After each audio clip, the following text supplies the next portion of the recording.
Hi అండి. Welcome to my channel Kavyaraj vlogs. అందరూ ఎలా ఉన్నారు? నేనైతే చాలా బాగున్నాను. మీరు బాగున్నారు మనస్ఫూర్తిగా అయితే కోరుకుంటున్నానండి. ఈ వీడియో ఏంటంటే మా అత్త వాళ్ళు అందరూ డ్యూటీలకు వెళ్ళిపోయిన తర్వాత నా డే ఎలా ఉంటుందో మీకైతే ఈ వీడియోలో చూపిస్తాను. ఈ వీడియో అయితే చాలా ఇంట్రెస్టింగ్ అయితే ఉంటుంది. ఎక్కడ స్కిప్ చేయకుండా అయితే చూడండి. ముందైతే మా బాబుని అంగన్వాడికి పంపడానికి నేను ఎన్ని విశ్వప్రయోగాలు చేస్తానన్నమాట. బెల్ట్ చూపిస్తాను, కర్ర చూపిస్తాను, ఎన్ని చూపించినా కానీ వాడు వెళ్ళడు. మా పెద్ద అత్త వాళ్ళ ఇంట్లోకి వెళ్ళిపోయి దాంకుంటున్నాడు. అయినా కానీ నేను ఊరుకునే పని లేదనేసి వాడిని అయితే అంగన్వాడికి తీసుకెళ్తున్నాను. తీసుకెళ్ళినప్పుడు ఎన్ని నాటకాలు ఆడతాడు అసలు. నేను వెళ్ళను అనేసి. అయినా కానీ ఏదో రకంగా బాధపడైతే వాడిని అయితే అంగన్వాడికి అయితే తీసుకొని వెళ్ళిపోయాను. మా ఇంట్లో అందరూ వెళ్ళిపోయిన తర్వాత ఇల్లంతా ఖాళీ అయిపోయింది కదా! అప్పుడైతే మా ఇల్లు పరిస్థితి అయితే ఇలా ఉంటది. దీన్ని వాళ్ళందరూ వెళ్ళిపోయిన తర్వాత శుభ్రంగా చక్కబెట్టుకోవాలనమాట. ముందు మా బాబుని అయితే పంపించేశాను కదా! పెద్ద పని అయితే అయిపోయింది. మా పాప అయితే పడుకుంది. మా పాప లేచేలోపు అయితే మొత్తం అంతా చక్కబెట్టేసుకోవాలనమాట. లేదంటే ఆ పిల్లలు లేస్తే మనల్ని పని చేయనివ్వదు. అందుకనే మొత్తం పని స్టార్ట్ చేసుకుందాం అనేసి మంచాలు అవన్నీ దులుపుకుంటున్నాను.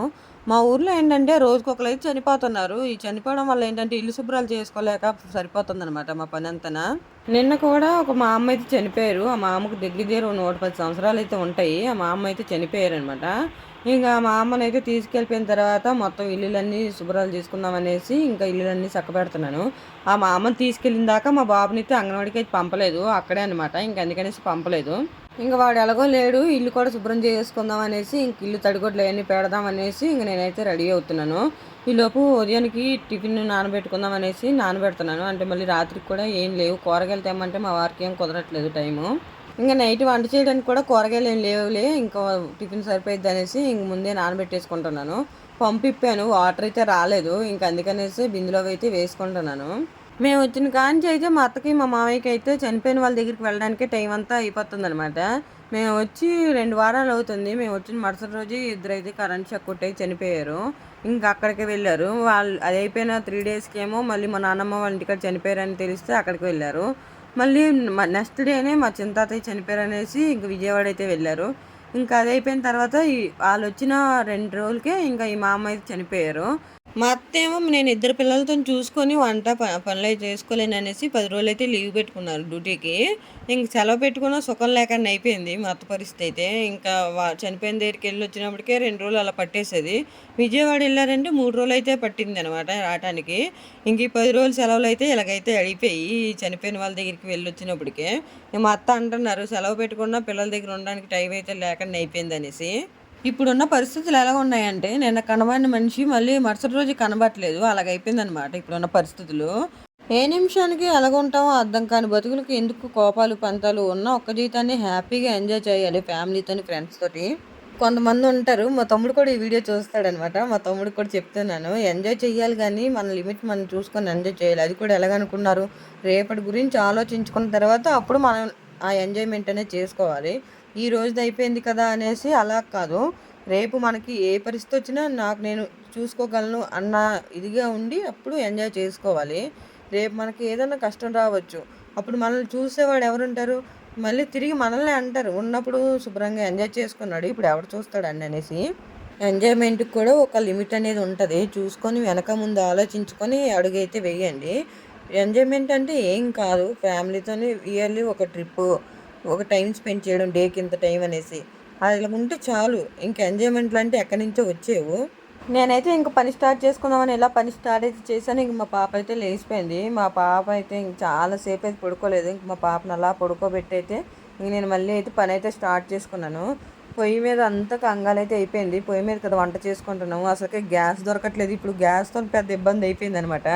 అసలుకే మాకు ఒక బండే ఉంది. స్క్వేర్ బండ్ కూడా లేదు. మళ్ళీ గ్యాస్ అయిపోతే మళ్ళీ రావటానికి చాలా రోజులు పడతదనేసి అంటున్నారు. గ్యాస్ ఒకటి బుక్ అవ్వట్లేదంట. మా నాన్న అయితే గత 3 రోజుల నుంచి అయితే గ్యాస్ అయితే బుక్ చేయడానికి చూస్తున్నారు కానీ గ్యాస్ అయితే బుక్ అవ్వట్లేదు అంటున్నారు. మాకైతే అసలు ఇబ్బంది అయిపోయింది. చిన్నపిల్లలతో ఉన్నాం కదా! నేనైతే మ్యాక్సిమం కర్రల పొయ్యి మీద వండడానికే ట్రై చేస్తున్నాను. ఎందుకంటే ఇప్పుడు మాకు గ్యాస్ అయిపోయినా ఇడిపించుకోవడానికి ఎలా లేదన్నా ఒక 3, 4 రోజులు అయితే పట్టిద్ది. మా పిల్లలతో అయితే చాలా ఇబ్బంది అయితే అయిపోయింది. ఉదయం టీ ఉండాలి. టీ అయితే గ్యాస్ మీదే పెట్టుకోవాలి ఈజీగాన. కర్రల పొయ్యి మీదే టీ అది పెట్టుకోవాలంటే చాలా టైం పట్టిద్ది. టీ అనే కాదు గబుక్కున నీళ్ళు పెట్టుకుంటాం తాగడానికి. అవి కూడా చాలాసేపు పొయ్యి మీద పెట్టాలంటే వంట లేట్ అయిపోద్ది. మా వాళ్ళ క్యారేజీలు కూడా లేట్ అయిపోతాయి. అందుకనేసి గబుక్కున గ్యాస్ ఉంటే ఏదైనా చెయ్యొచ్చు. నేనైతే మొత్తం పొయ్యి అంతా తుడుచుకున్నాను. ఆ పొయ్యి అంతా కంగాలైపోయింది. ఇంకా దాని మీద ఉన్నంత బూడిద ఎంత తుడుచుకొని కిందనే పోగొట్టుకొని ఆ బయటికి గేట్ తీసి అటైతే పడేశాను. మళ్ళీ ఇదంతా తీసుకొస్తే ఇదంతా కంగాలి అయ్యిద్ది, మళ్ళీ గచ్చంతా పాడైపోయిద్ది అనేసి నేను అక్కడే తుడిచేసుకొని అక్కడ పోగు పెట్టేసి మొత్తం అంతా అటైతే వేసేసుకున్నాను. ఇప్పుడైతే చాలా నీట్గా అయితే కనబడిద్ది. ఇంక మొత్తం ఇల్లు గుమ్మాలు అవన్నీ తుడిచేసుకున్నాను. బయట వరండి ఇల్లు గుమ్మాలు అవన్నీ తుడిచేసుకున్న తర్వాత ఇంకా పొయ్యిగట్లు అయితే కడుక్కుంటున్నాను. మేము ఇల్లు తడిగుడ్డ పెట్టుకున్న ప్రతిసారి అయితే పొయ్యిగట్లు అయితే కడుక్కుంటాం అనమాట. వాటి మీద ఉన్న స్టాండ్లు అవన్నీ తీసేసి అయితే ఇంకా సింకులు అయితే వేసేసాను. ఇంక కిందనైతే మేము స్టవ్ కింద కంచంలో పెట్టుకుంటాం అనమాట ప్లేట్లు. అంటే ఏమన్నా పొంగిపోయిన చేసినా ఆ ప్లేట్లలోనే పడతాయి అనేసి ఇంకా ప్లేట్లు అయితే పెట్టుకుంటాము. దానివల్ల ఏంటంటే పొయ్యిగట్టు అనేది కంగాలు అవ్వదు, అక్కడే శుభ్రంగా పడి వాటిల్లోనే ఉండిపోయిద్ది. మాకు ఊర్లోని ఎవరైనా చనిపోయిన ఏదైనా ఫంక్షన్లు అయినా నీటి కొలాయిలు అనేది ఎక్కువసేపు వదులుతారనమాట. ఎలాగో పంపు వస్తుంది కదా అనేసి నేనైతే స్టార్ట్ చేశాను పొయ్యిగట్లు కడుగుదాం అనేసి. ఇంక ఇలా సగం కడిగాను. ఇంకా పంపులు అయితే ఆగిపోయి ఇంక ఇబ్బంది అయితే అయిపోయింది. మళ్ళీ బయట నుంచి నీళ్ళు తెచ్చుకొని కడుక్కోవాలి. ఇంక ఈ లోపు అయితే మా బాబు అయితే వచ్చేసాడు. ఇంక వాడు వచ్చాడంటే నాకు పని అవనివ్వడు. మా పాపను పడుకున్న దాన్ని అయితే ఉయ్యాల్లో ఉంది. మా పాపనైతే లేపేస్తున్నాడు. లెగు చెల్లి టైం అయిపోయింది, లెగు లెగు అనేసి. మా పాప ఇప్పుడు ఏం పాటుకు వెళ్ళాలనేసి దాన్ని అయితే లేపుతున్నాడు. టైం అయిపోయింది అనేసి. మా పాప అయితే వాళ్ళన్నితో చక్కగా ఆడుకునేది. కాకపోతే వాడు కొట్టేస్తాడేమో అనేసి భయం మాకు. వాడు లేని 2 రోజులు అయితే మా పాప అయితే నైట్ పూట పడుకునేది కాదు, చాలా ఏడిపించేసేది మమ్మల్ని అయితే. ఇంక వాడు వచ్చిన తర్వాత శుభ్రంగా పడుకుని పోయింది. వాడితో అయితే చాలా బాగా ఆడుకునేది. వాడు ఏం చేస్తాడనేసి మాకు భయం వేసి వాడినైతే దాని దగ్గర రానివ్వం. ఇంకా మా బాబు కూడా అంతే. వాడు వాళ్ళ చెల్లిని చూడకన్నా ఒక్కరోజు కూడా ఉండలేడు. వీడియో కాల్ చేస్తే మమ్మల్ని అడిగేవాడు కాదు, చెల్లెమ్మ ఎక్కడుంది, చెల్లెమ్మ ఏది అనేసి అడిగేవాడు. ఇంకా వాడు కూడా వాళ్ళ చెల్లిని చూసి అయితే మురిసిపోయేవాడు అనమాట. చిన్నప్పుడు ఉన్నంత ప్రేమలు అయితే పెద్ద అయ్యాక ఉండవు మ్యాక్సిమం. ఎప్పుడో ఎవరో ఒకరు ఉంటారనమాట బాగా ప్రాణం పెట్టేవాళ్ళు అయితే. ఇంక వీళ్ళు ఎలా ఉంటారో చూడాలి పెద్ద అయ్యాక. ఇంక నేనైతే స్టవ్ గట్లు అవన్నీ కడిగేసుకున్నాను శుభ్రంగా. వాటిని అయితే పొడిగుడ్డతో అయితే తుడిచేసుకుంటున్నాను. మా అమ్మ వాళ్ళ ఇంటికాడ ఏంటంటే పొయ్యి గట్లు కడుక్కున్న వెంటనే ఇంక ముగ్గులు అయితే పెట్టుకునేవాళ్ళం. మా అత్తకైతే ముగ్గులు పెడితే నచ్చదనమాట. ఇంక అందుకనేసి మేమైతే ముగ్గులు అయితే పెట్టట్లేదు. అంటే మా అత్త అయితే క్రిస్టియన్స్ కదా, మా అత్తకి అంత ముగ్గులు అవి పెడితే ఇష్టం ఉండదు. ఇంక అందుకనేసి ముగ్గులు అవి పెట్టేవాళ్ళం కాదు. నేనైతే పెళ్ళైన కొత్తలో అయితే ముగ్గులు అవి పెట్టేదాన్ని శుభ్రంగా పొయ్యి గట్లు అవన్నీ కడిగేసుకొని. ఇంక మా అత్త వద్దాని తర్వాత ఇంకెందుకు ఆవిడకి ఇష్టం లేనప్పుడు అనేసి నేనైతే ఇంక మానేశాను. ఇంకా తడిగుడ్డ పెట్టుకుందాం అనేసి ఇంక 2 బకెట్లతో అయితే నీళ్ళైతే తెచ్చుకున్నాను. మా ఇల్లు తడిగుడ్డ పెట్టాలంటే అలా లేదన్నా ఒక గంట పడుతుంది మ్యాక్సిమం. మా అత్త కానీ మా వారు కానీ పెడితే. అదే నేను కన్నా పెడితే అలా లేదన్నా ఒక అరగంట అయితే పట్టిద్ది. మా వాళ్ళు పెడతారండి, మాకైతే ఇసుగొచ్చేసిద్ది అంతసేపు బయట కూర్చోలేక. రుద్దిందే రుద్దుతారు, తుడిసిందే తుడుస్తారు. మాకైతే చిరాకైతే వచ్చేసిద్ది.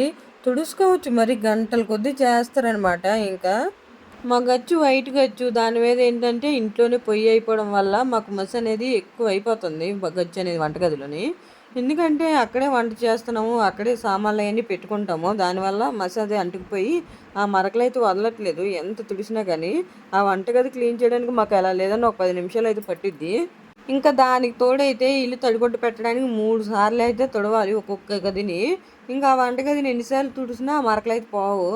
మామూలుగా అయితే లైజాలు డెటాలు వేసి ఒకసారి పెడతాం అనమాట వాటర్ ఎక్కువ. ఇంకా తర్వాత అయితే మామూలుగా పొడిగుడ్డతో తుడుచుకుంటాము. ఇంకా అలా 3-4 సార్లు అయితే పెట్టాలి ఒక్కొక్క గదిని. అలా 4 గదులు పెట్టుకునేసరికి అయితే మాకైతే ఇంకా చూసుకోవాలి, దేవుడు కనబడతాడు తడిగుడ్డ పెట్టిన రోజు అయితే. మాప్ స్టిక్ ఉంది కాబట్టి సరిపోతుంది. అదే మాప్ స్టిక్ కనుక లేదనుకోండి, మామూలు కూర్చొని తడిగుడ్డలు పెట్టేదైతే ఇంకంతే సంగతి. చూసుకోవాలి ఆ రోజైతే మా పరిస్థితి. ఇంక ఎలాగోలాగా బాధపడైతే ఈ 3 గదులు అయితే తడిగుడ్డ అయితే పెట్టేశాను. ఇంకొక గది ఉంది, ఆ గదితోనే ఇంకా బాధ అనమాట. వాటిలో ఏంటంటే సింక్ పురుగులు అవన్నీ ఉన్నాయి. అవి తుడుస్తుంటే ఇంకా వస్తూ ఉంటాయి. అయితే ఇంక ఇల్లంతా తడిగుడ్డ అయితే పెట్టేసుకున్నాను. ఇల్లంతా ఇప్పుడైతే చాలా క్లీన్గా అయితే కనబడుతుంది. ఇంకా ఇల్లు క్లీన్ అయిపోయిన వెంటనే మా పిల్లల్ని అయితే పడుకోబెట్టేశాను ముందు. ఇంకా మా బాబు అయితే అన్నం కూడా తినలేదు. అంగన్వాడికి వెళ్ళాడు కానీ ఒక్క అరగంట కూడా లేడనమాట. వీడిని అంగన్వాడికి పంపాలంటే భయం వేస్తుంది. మళ్ళీ అక్కడ పడిపోతాడేమో అనేసి అదో భయం. వాడు అక్కడ పడిపోయాడంటే ఇంకా నాకు పెద్ద తలనొప్పి. వాడిని మేడం మళ్ళీ తీసుకుని వచ్చిందిలేండి. మేడం అంటుంది వాడు ఉండట్లేదు అక్కడ, వెళ్ళిపోతానని గోల్ చేస్తున్నాడు అనేసి అంటే ఇంకా తీసుకొచ్చేసారంట. మా వారైతే తిట్లు వాడిని అయితే వెళ్తేరా అక్కడ కుట్టేస్తున్నారు ఏంటనేసి తిడితే ఇంకా వాడేమో ఏం మాట్లాడకుండా సైలెంట్గా చూస్తున్నాడు. ఇంక ఇల్లు కూడా క్లీన్ అయిపోయింది. ఇల్లు తడిగుడ్డ పెడితే చాలా క్లీన్గా అనిపిస్తుంది. ఇంకా బట్టలు అయితే ఉన్నాయి, వీళ్ళు ఎలాగో పడుకున్నారు కదా, ఇంకా నేను గబుక్కున వెళ్ళి బట్టలు అవన్నీ తీసుకొని వచ్చేసి మడత పెట్టాలి. బట్టలు ఏ మేడ మీద ఉన్నాయి చూపిస్తాను నన్ను మీకు. మా బట్టలు అయితే ఇంకో ఇంకా మేడ మీద అయితే ఉన్నాయి, ఎగురుతున్నాయి కదా. ఇంకా ఆ మేడ మీద బట్టలు అయితే తీసుకొని వచ్చేసి గబగబా అయితే ఇంక మడత పెట్టుకోవాలి. మళ్ళీ లేచారనుకోండి మొత్తం అంతా జల్లుతూ ఉంటారు. ఇంకా నాకు అందుకనే సీల్ చేయబుద్ది లేదు.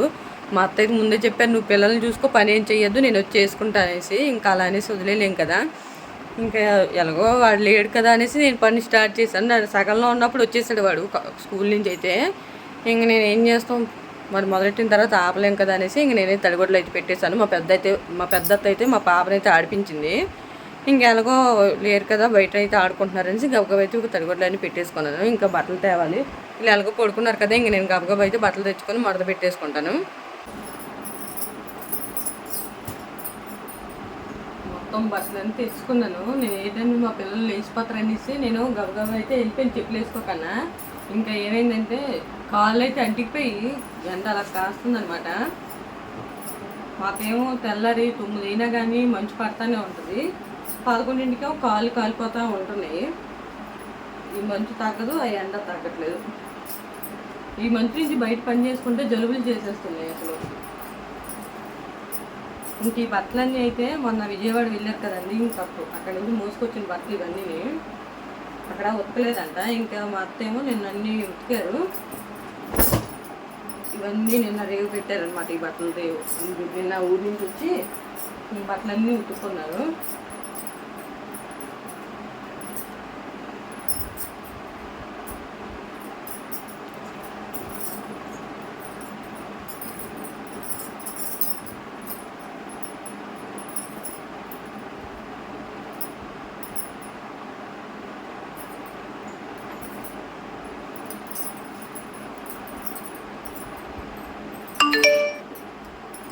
నేనైతే మొత్తం బట్టలన్నీ మడత పెట్టేసాను. ఇంకా మా పిల్లలు అయితే లేగలేదు. మా పాప చూడండి ఎలా పడుకుందో.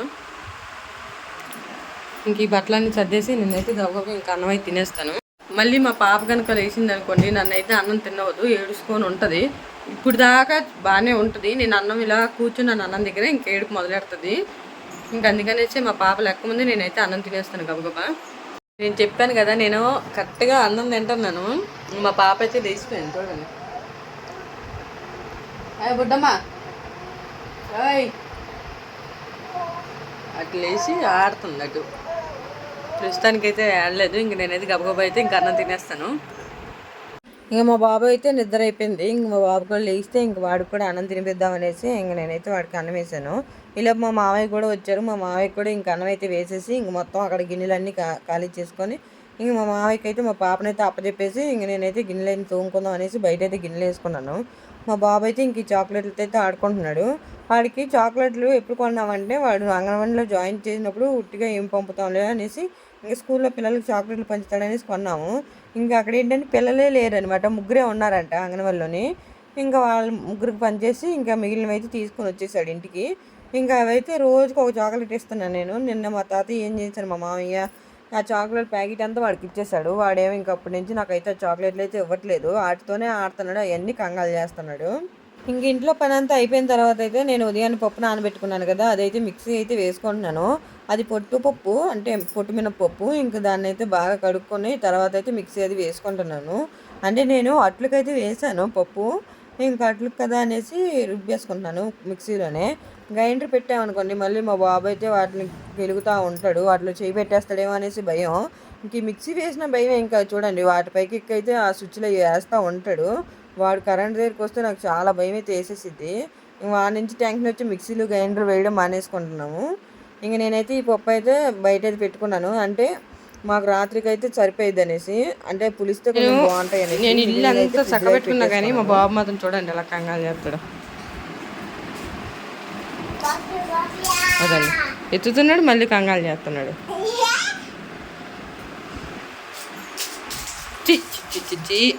డెల్లా పండు. ఇంక మా అత్తయ్య వాళ్ళు వచ్చిన తర్వాత అయితే పొయ్యి ముట్టించిన తర్వాత మా పిల్లలకైతే నీళ్ళు పెట్టేసి మేమైతే టిఫిన్ అయితే వేసుకొని తినేసాము. ఇంకా మా బాబు కూడా తింటానంటే వాడికి కూడా తినిపించేశాను కొద్ది టిఫిను. ఇంకా మా పిల్లలిద్దరికీ స్నానాలు అయిపోయిన తర్వాత ఇంక నేను కూడా టిఫిన్ చేసేసి ఇంక నేను కూడా ఫ్రెష్ అయిపోయాను అనమాట.